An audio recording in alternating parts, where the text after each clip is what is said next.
Hello किसान भाइयों, आप सभी लोगों का हमारे चैनल एसएन टेक एग्रीकल्चर में स्वागत है। किसान भाइयों, आज की वीडियो में मैं आपको बताने वाला हूं कि पेड़ी गन्ने में कल्लों की संख्या आप कैसे बढ़ा सकते हैं। तो किसान भाइयों, मैं आपको इसमें 4 ऐसे कृषि कार्य बताऊंगा। अगर आप वो 4 ऐसे कृषि कार्य करते हैं किसान भाइयों, तो आप अपने पेड़ी गन्ने में कल्लों की संख्या आप बढ़ा सकते हैं किसान भाइयों। अगर आप इन 4 चीज़ों को फॉलो करते हैं किसान भाइयों, जो मैं ऐसे कृषि कार्य 4 बताने वाला हूँ, अगर ये आप 4 कृषि कार्य करते हो किसान भाइयों, तो जो आपकी पेड़ी गन्ने की जो फसल आने वाली है वो बहुत ही रिकातोड़ फसल आने वाली है किसान भाइयों। तो इस वीडियो को आप लास्ट तक देखिएगा, तभी आपको एक सही और एक सटीक जानकारी मिल पाएगी। तो जो हमारे किसान भाई हमारे चैनल पर नए हैं, सबसे पहले हमारे चैनल को सब्सक्राइब कर लें और हमारे वीडियो को ज़्यादा से ज़्यादा शेयर करें, जिससे जो हमारा खुद का एक्सपीरियंस है सभी किसान भाई तक पहुँच सके और वो ज़्यादा से ज़्यादा लाभ ले सकें।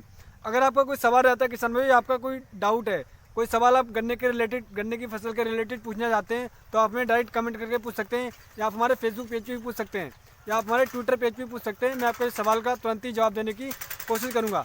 तो आइएगा शुरू करते हैं किसान भाई कि हमें पेड़ी गन्ने में कल्लों की संख्या में कैसे बढ़ा सकते हैं।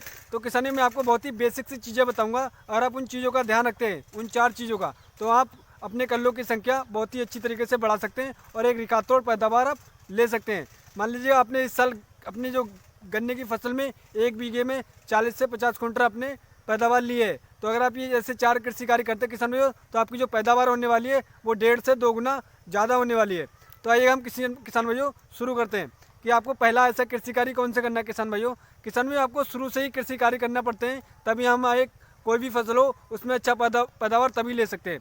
तो किसान आपको जो पहला कृषि कार्य करना है, जब आपका गन्ना आप कटवाते हो, तो उस समय आपको ध्यान रखना है किसान भाई कि आपका गन्ना ऊपर से कटा हुआ नहीं होना चाहिए, ज़मीन से बिल्कुल मिलाकर ही उसका कटना चाहिए गन्ना।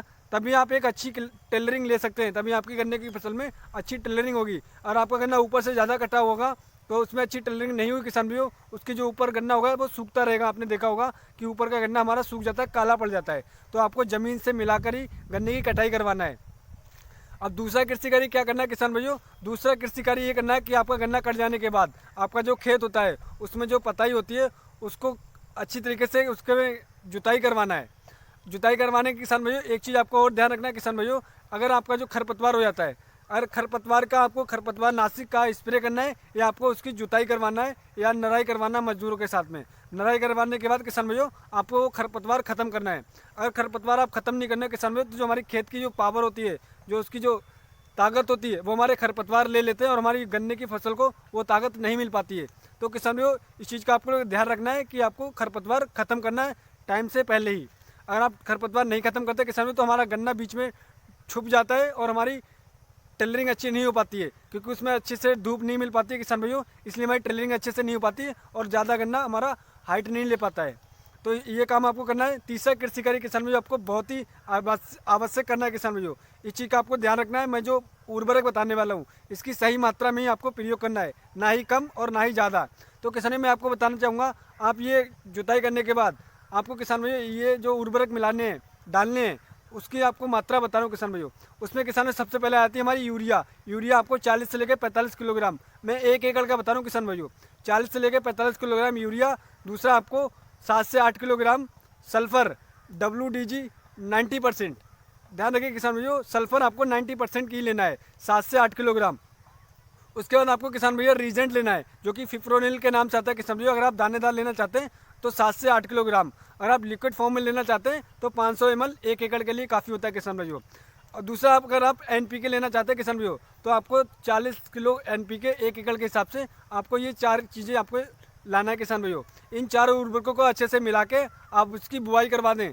तो किसान उसके बाद किसान भाइयों एक आपको बहुत ही आवश्यक कार्य करना है किसान भाइयों, आपको जुताई करने के बाद आप खादों का प्रयोग करें और उसके बाद सिंचाई कर दें। चौथा जो कृषि कार्य हमारा, खाद बोने के बाद किसान भाइयों आपको सिंचाई अवश्य करना है।